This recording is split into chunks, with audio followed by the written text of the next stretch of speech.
Bapak Ibu semua, tadi malam saya datang dengan niat yang baik. Saya tidak bawa protokol, saya tidak bawa pejabat, saya datang sendiri. Karena saya tahu kelakuan dan perasaan orang kampung. Bapak Ibu semua tahu bahwa tidak ada negara manapun, tidak ada provinsi manapun, tidak ada pemda kota kabupaten manapun yang maju itu hanya karena dibiayai lewat APBD. Tidak ada. Rempang ini kalau mau maju memang harus ada investor. Niat saya ini baik, makanya saya datang. Jadi kalau investasi masuk, pasti ada lapangan pekerjaan, pasti ada pertumbuhan ekonomi. Ada di sini yang mau bekerja sesuai dengan pendidikannya, monggo, silakan. Yang mau sekolah baik-baik kita sekolahkan. Yang kedua, Bapak Ibu semua, terkait dengan persoalan-persoalan yang ada, kami juga sudah sepakat bahwa kalau bisa pergeseran itu masih dalam wilayah Pulau Rempang. Saya dengar masukan kalian. Yakin kalau memang ini kita lakukan untuk kebaikan dan kita masih dalam perkampungan di Rempang, selama tidak mengganggu master plan yang ada sekarang, maka kita akan bahas secara bersama-sama. Total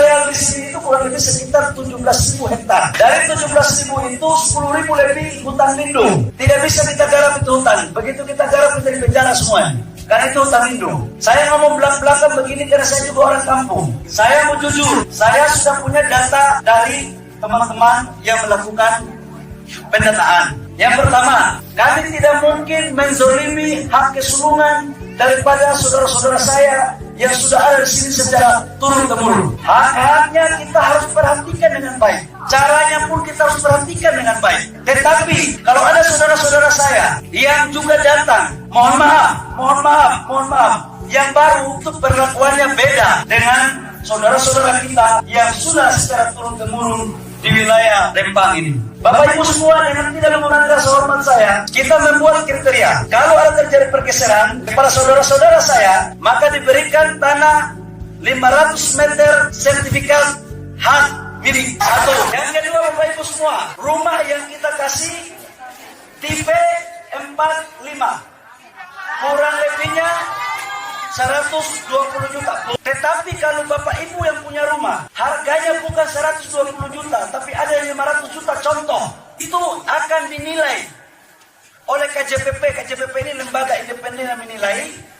Kalau katakanlah hasil penilaian benar 500 juta, maka 120 juta ini dibiayai langsung dan ditambah lagi dengan 380 juta sehingga menjadi 500 juta rupiah. Ini tidak ada yang dirugikan untuk urusan pergeseran. Yang ketiga, kalau bagi Bapak Ibu semua yang punya rumah di atas 500 meter, contoh 1000 meter, yang dikasihkan baru 500 meter, maka 500 meternya juga dihitung sesuai dengan aturan yang berlaku untuk dibayarkan. Jadi yang lebih itu pasti dibayarkan. Kemudian dalam masa transisi, Bapak Ibu sudah melakukan pergeseran, itu kan bangun rumah itu kurang lebih sekitar 6 bulan sampai 7 bulan. Maka kita juga memutuskan per kakak itu berapa biaya sewa rumah 1.200.000 rupiah sampai rumah jadi. Saya jaminannya, teken di depan Bapak Ibu semua, ya.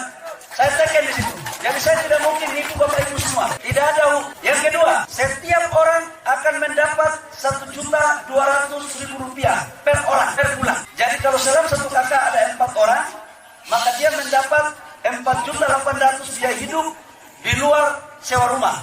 Kalau sewa rumahnya 1.200.000, maka dia mendapat 6 juta. Asumsi per kakak 4 orang. Sampai rumah jadi Bapak Ibu semua. Jadi katakanlah kalau 1 tahun, ya 1 tahun. Yang berikut, lokasi yang kita mau geser itu masih dalam Rempang. Tadinya kan mau dibawa ke Malang. Tadi malam saya dikasih masukan untuk meminta di Rempang. Karena kampung kami di Rempang, bukan di Garang. Maka saya bilang, oke, saya cari akalnya bagaimana caranya. Menyangkut dengan kuburan-kuburan leluhur. Orang tua kita yang di sini, tua-tua agama, nenek moyang kita, dato-dato kita, saya tidak izinkan sedikit pun untuk dibongkar. Nanti itu akan dipagar, akan dibikin gapura dan dijaga supaya setiap bulan puasa, hari raya, hari Jumat sore kita datang untuk ziarah di makam para leluhur. Nah, bagaimana ceritanya untuk sejarah untuk anak cucu kami? Saya juga membuat kesimpulan yang belum disetujui oleh pusat, tapi saya mengambil resiko itu. Kita buatkan aja semacam museum yang kita bikin satu perkampungan sederhana, kecil, kemudian kita bikin museum, ini yang akan untuk menjadi cerita bagi anak cucu kita terhadap keberadaan kita di kampung yang ada. Bapak Ibu semua, kami sebagai pemerintah, sebagai menteri, memikirkan tidak hanya pada satu kelompok tertentu, kami memikirkan semua aspek. Kenapa Kepri ini tidak maju-maju Bapak Ibu semua? Mohon maaf. Setiap investasi besar yang masuk selalu gagal. Selalu gagal. Kenapa gagal? Karena kita gampang diprovokasi oleh orang lain yang tidak menginginkan Indonesia ini maju dan Kepri ini maju. Jadi, saya ingin untuk kita bicara baik-baik, untuk kita clearkan baik-baik. Nanti ada perwakilan di sini, kita bicarakan semuanya baik-baik. Saya pikir itu Bapak Ibu semua. Jadi insya Allah kalau ini kita sepakati semuanya habis ini, nanti yang akan mendata atas permintaan, saya pikir itu penyampaian dari saya. Terima kasih. Kullu mohon maaf. Wabillahi taufiq wal hidayah. Wassalamualaikum warahmatullahi wabarakatuh.